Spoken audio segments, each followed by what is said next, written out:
We in here. Welcome back to another video. I just uploaded a video on my shorts. Hopefully it does well. If not, we all good. Let's get right into it. Except we at 9.9k total views. We was at 9.7. Yeah. Or maybe it was 9.6. I don't know. Anyways, let's get right into it. You can't always believe everything you read off random people on the internet, but sometimes you'll have those moments where you'll just be on the right amount of hopium when you read something.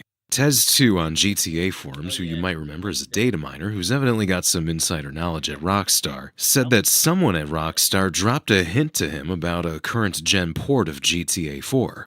He said it's been in development for about a year now, we might see it drop later this year, and that this is one of several reasons why the Liberty City mod for GTA 5 was taken down. And that's all it took to get a bunch of people talking about this, including myself, obviously. Now, don't hype yourself up about something just yet, especially if it's a project that hasn't been officially announced yet, because it's not like we haven't had other projects at Rockstar that got scrapped before they were revealed, and in one sad case, scrapped after it was announced. But hey, this is relevant to me because it involves a new version of a game that I've enjoyed for a long time. And you know what? I hope it's real. Especially because I think this has been a long time coming. And it at least shows that they're finally comfortable with doing new things with old games again. You might remember how back in 2022 we got word from Tez once again that Rockstar had planned on doing remasters of Red Dead Redemption and GTA 4, but then they decided to not move forward with those projects. Maybe because the definitive editions of the PS2 games instead became the unfortunate editions. And after Tez broke that news, a reporter at Kotaku with sources at Rockstar was able to confirm this is true. But they also said that this didn't mean that they were completely scrapped. They were just postponed for the time being. And I bet one reason was because they needed to do a reevaluation or something to make sure that nothing like the definitive edition ever gets released again out of them. And part of that likely included finding a studio to actually handle these types of projects. And it looks like Rockstar found that in Double 11, a British game developer which was founded by former Rockstar employees.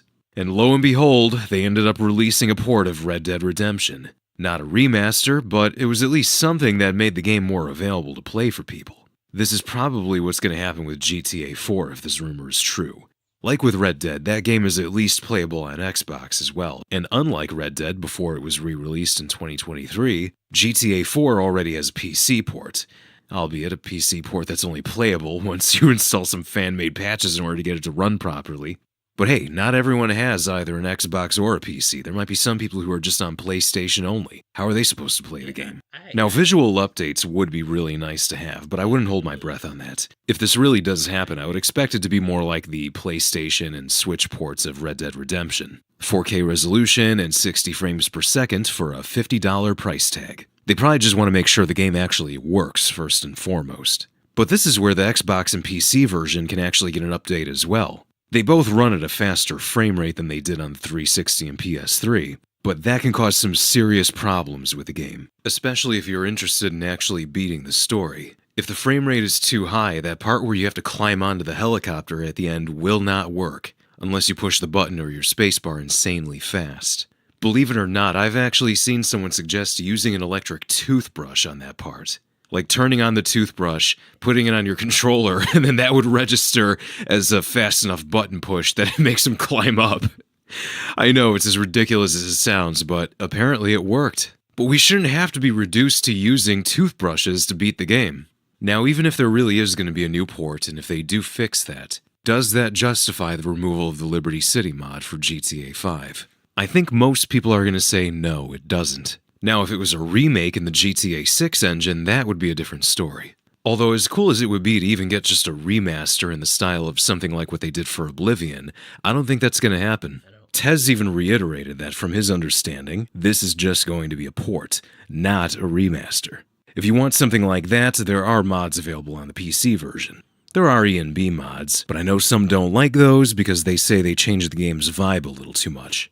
Ash735 has some great mods for GTA 4 that pretty much do what you should expect from a standard remaster. There's a higher resolution vehicle pack that adds a lot of little details to cars, and also a higher resolution texture pack that just overall improves the look of everything. Essentially, where everything was once blurry, now it looks good. He did a great job with both of these mods, and I've left links to them in the description below. And one more thing with the official GTA 4 port. I wouldn't be surprised if multiplayer gets completely removed. It works on Xbox, but not on PC. And if a PS5 and Switch port ever happens, I feel like they're just going to remove it completely like they did with Red Dead's multiplayer. The multiplayer in the game was really basic, especially compared to GTA Online, but for its time, it was a hell of a lot of fun. And I think it would still be fun to get back on today. But again, I wouldn't count on it. Now, what do you think? Would a new port of GTA 4 be worth releasing and playing while waiting for GTA 6 to come out? Would you be fine with it even if it's just a direct port and not a remaster? Let me know, and thank you for watching. Oh, actually, you know what? One more thing. I think there's something that we can all agree shouldn't be fixed. I mean, that alone just makes the game worth bringing back. I want the driver fix. I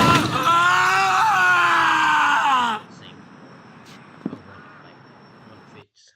I need GTA 5 driving. I don't care how mad anybody gets. Anyways.